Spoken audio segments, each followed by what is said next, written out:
Black Rock Beach, shrouded in mist even in daytime. Locals whispered of the drowned ones, souls claimed by the sea. They said the sea never truly slept, especially not on nights when the fog rolled in thick and heavy, muffling even the cries of gulls. Tonight, the fog was a wall, the waves a rhythmic heartbeat against the shore. A storm brewed on the horizon, painting the sky in bruised purples and angry greys.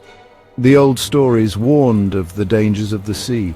They spoke of vengeful spirits seeking solace or perhaps company amongst the living, but for some these tales were nothing more than folklore, easily dismissed as superstitious ramblings. Drowned ones? Right. Probably just someone's dog they lost in the fog. Liam's laughter echoed, brittle in the damp air. He, along with his friends, stood at the edge of Black Rock Beach, a place shunned by locals, especially after dark. The group, 4 friends on the cusp of adulthood, had dared to venture into the forbidden territory, a testament to their youthful arrogance. They sought thrills, a break from the mundane. The legends of Black Rock Beach were just that to them, legends. Yeah, imagine being scared of a ghost story. Maya scoffed, though her bravado did little to mask the tremor in her voice as a gust of wind whipped around them, carrying the chill of the sea. It's just creepy is all. Maybe we should head back. Come on, Erin, don't be such a scaredy cat. Jake, ever the daredevil, chuckled, pushing further onto the sand. The beach, usually teeming with life during the day, was eerily deserted, swallowed by the fog. The friends walked deeper, the sand cold and damp beneath their feet. The silence was broken only by the rhythmic crashing of waves and the occasional mournful cry of a gull. Then the sounds began. At first they were faint, barely audible whispers carried on the wind.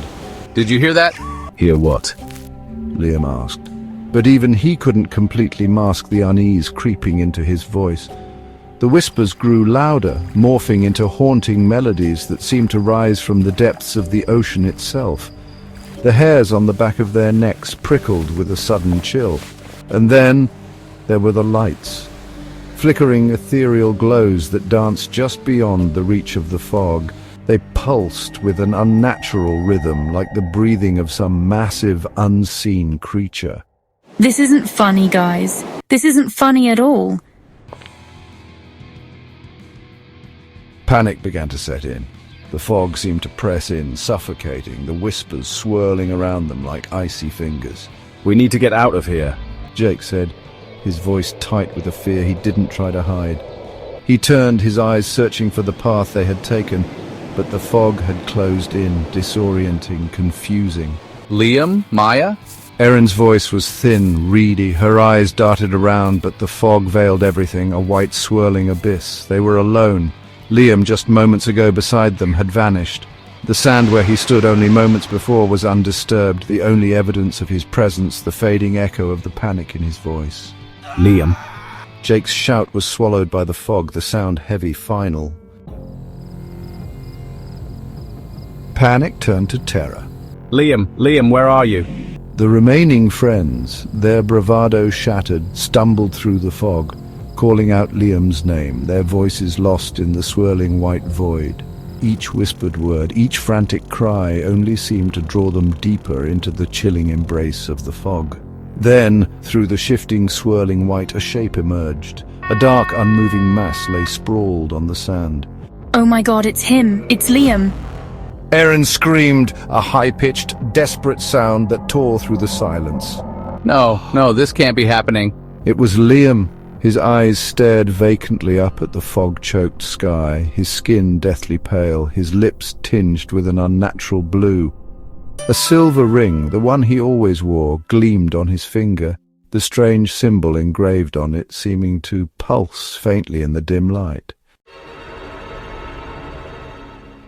The symbol. Erin's blood ran cold. She remembered now. Earlier that day, Liam had found the ring, half buried in the sand just beyond the warning signs that dotted the path to the beach. He had laughed, pocketing the ring, dismissing Erin's concerns. It's bad luck to take things from the dead. But Liam had just laughed again, slipping the ring onto his finger. There are no such things as ghosts, Erin. It's just a cool ring. Now, staring down at his lifeless face, the symbol on the ring seeming to mock her with its eerie glow, Erin understood. The legends were true. The sea claimed what was offered to it. Liam, enticed by his own arrogance, had become one of the drowned ones. We have to go. Jake's voice was raw with terror. He grabbed Erin's hand, pulling her away from Liam's body, away from the chilling sight of the ring that seemed to pulse in time with the waves. They ran through the fog, their breath catching in their throats, the image of Liam's lifeless face seared into their minds. The whispers seemed to follow them, taunting them, herding them towards the unseen cliffs that bordered the beach. Finally, they burst free of the fog, stumbling onto the familiar path, the distant lights of their town a beacon of hope in the darkness. They didn't stop running until they reached the safety of Erin's house, collapsing onto the porch steps, gasping for breath, their bodies racked with sobs. We need to tell someone. We need help. As dawn painted the sky in hues of grey and pale pink, they made their way to the police station, their story tumbling out in a jumble of fear and grief. But when they returned to Black Rock Beach with the authorities, Liam's body was gone. The only evidence he had ever existed was a single silver ring lying glinting on the sand, the strange symbol catching the first rays of the rising sun. We'll keep looking, but there's not much we can do without more information. Life went on, but the shadow of that night on Black Rock Beach stretched long and dark. The whispers followed Erin, the chilling image of Liam's face ever present in her mind.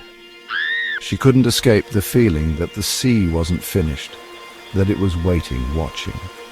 Then, one stormy evening, as Erin watched the waves crash against the shore, a figure emerged from the fog. It was Maya, but something was different. Her eyes, usually bright and full of life, were cold, flat, reflecting the steel grey of the sea. She wore a chilling smile, and on her finger, gleaming in the fading light, was a silver ring, the strange symbol pulsing faintly. Erin, come join us. The sea, it seemed, had claimed another. The end?